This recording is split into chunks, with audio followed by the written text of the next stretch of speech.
सभी दोस्तों को नमस्कार। स्वागत है आप लोगों का RKGS क्लासेस में। हम भौतिक विज्ञान के महत्वपूर्ण प्रश्नों की श्रृंखला देख रहे हैं। कल तक हमने 267 क्वेश्चन करा दिया था, जो कि विभिन्न एग्ज़ामों में आए हुए क्वेश्चन थे, जैसे कि RRB, NTPC, बैंकिंग, SSC, ये PPCS इत्यादि एग्ज़ामों में पूछे गए क्वेश्चन हैं। तो आज हम 268 नंबर से शुरुआत करेंगे। तो आइए देखते हैं 268 नंबर क्या कह रहा है। जल से भरे एक बीकर में एक सिक्का ऊपर उठा प्रतीत होता है। यह परिघटना किस गुण के कारण होती है? जब बाल्टी में या किसी डिब्बे में अगर एक सिक्का डाल देते हैं तो वो हमेशा उठा प्रतीत होता है। तो ये जो घटना होती है वो किसके कारण होती है, इसका ये उत्तर बताना है। तो पहला है कि प्रकाश का परावर्तन, बी है प्रकाश का अपवर्तन, सी है प्रकाश का पूर्ण आंतरिक परावर्तन, डी है प्रकाश का व्यतिकरण। ये NDA 2010 में पूछा गया क्वेश्चन है। तो जो बीकर में जो सिक्का ऊपर उठा प्रतीत होता है, जो उसका मुख्य कारण है वो है प्रकाश का अपवर्तन। यानी जो इसका सही उत्तर होगा वो होगा उत्तर नंबर बी। आइए देखते हैं प्रश्न संख्या 269। प्रकाश की एक किरण एक पारदर्शी ग्लास प्लेट पर गिरती है। इसका एक अंश परावर्तित और एक अंश अपरावर्तित हो जाता है।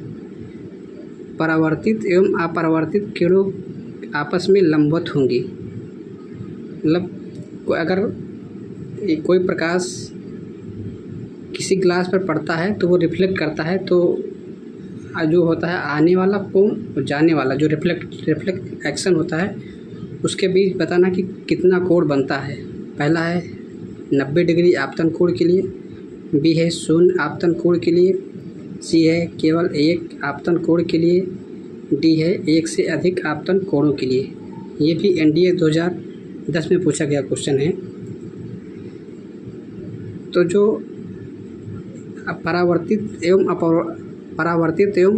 अपवर्तित किरणें आपस में लंबवत होंगी तो उसका जो सही आंसर होगा वो होगा आंसर नंबर सी, यानी केवल एक आपतन कोण के लिए। आइए देखते हैं प्रश्न संख्या 270। एक सांवली त्वचा का व्यक्ति एक गोरी त्वचा के व्यक्ति की तुलना में डैश, मतलब बताना है क्या, कम गर्मी तथा कम सर्दी अनुभव करेगा, कम गर्मी तथा अधिक सर्दी अनुभव करेगा, सी है अधिक गर्मी तथा कम सर्दी अनुभव करेगा, डी है अधिक गर्मी तथा अधिक सर्दी अनुभव करेगा। ये NDA 2010 में पूछा गया क्वेश्चन है। तो इसका जो सही उत्तर होगा वो होगा उत्तर नंबर आंसर नंबर सी, यानी अधिक गर्मी तथा कम सर्दी अनुभव करेगा गोरी त्वचा वाला। क्योंकि ये जैसे जितनी भी चिकनी सतह होती हैं उन पे प्रकाश रिफ्लेक्ट होकर वापस लौट जाता है, जो कि उसका जो प्रकाश का एब्जॉर्प्शन होता है कम ही होता है। आइए देखते हैं प्रश्न संख्या 271। निम्नलिखित में से कौन सा एक न्यूनतम ताप घोषित करता है?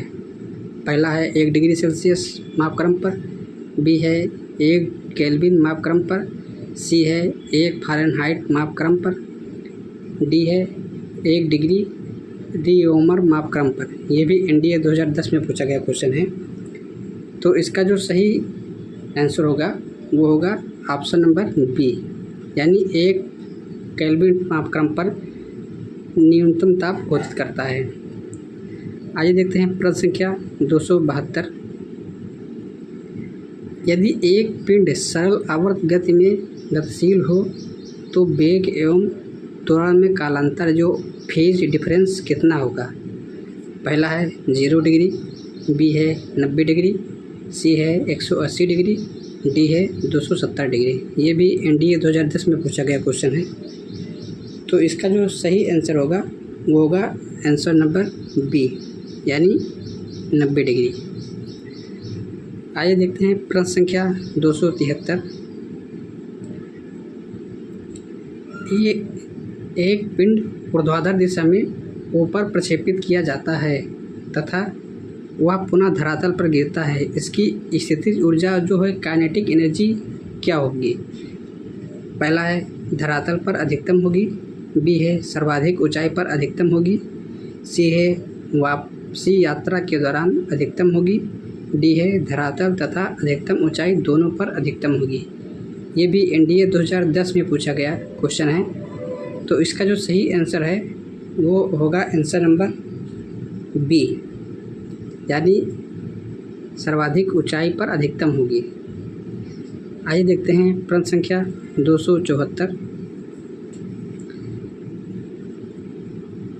निम्नलिखित में युग्मों में से किस एक की एक समान विमा नहीं है? पहला है स्थितिज ऊर्जा एवं गतिज ऊर्जा की, बी है घनत्व एवं विशिष्ट घनत्व की, सी है फोकस दूरी एवं ऊंचाई की, डी है गुरुत्वीय बल एवं घर्षण बल की। ये भी एनडीए 2010 में पूछा गया क्वेश्चन है। तो जो इसका जो सही आंसर होगा वो होगा आंसर नंबर बी, यानी जो किस एक की एक समान विमा नहीं है तो वो होगा ऑप्शन नंबर बी, यानी घनत्व एवं विशिष्ट घनत्व की। आइए देखते हैं प्रश्न संख्या 275 जो कि डायग्राम पर आधारित है। प्रश्न कह रहा है कि निम्नलिखित आलेखों में से कौन सा एक समान गति निरूपित करता है? जो इसमें 4 डायग्राम दिए हैं उसमें बताना है कौन सा एक है जो एक समान गति निरूपित करता है। पहला है ये है अगर समय बी है तो वेग ऊपर की तरफ जाएगा और समय दाएं तरफ जाएगा। सी है विस्थापन ऊपर जाएगा, समय नीचे जाएगा। डी है विस्थापन ऊपर जाएगा और समय नीचे की तरफ भागेगा। तो जो इसमें जो सही उत्तर होगा वो होगा उत्तर नंबर डी, यानी जो फिगर नंबर डी है उसमें एक समान गति निरूपित करता है। आइए देखते हैं प्रश्न संख्या 276 क्या कहता है? सरल आवर्त गति में एक सरल लोलक के लिए निम्नलिखित कथनों में से कौन से सही हैं? पहला है माध्य स्थिति में गतिज ऊर्जा अधिकतम है, बी है माध्य स्थिति में स्थितिज ऊर्जा अधिकतम है, सी है माध्य स्थिति में त्वरण अधिकतम है। तो इसका जो सही आंसर होगा वो होगा केवल ए, यानी माध्य स्थिति में गतिज ऊर्जा अधिकतम होगी। तो आज के लिए इतना ही, कल एक और नए प्रश्न मिलेंगे। तब तक के लिए नमस्कार, जय हिंद, वंदे मातरम।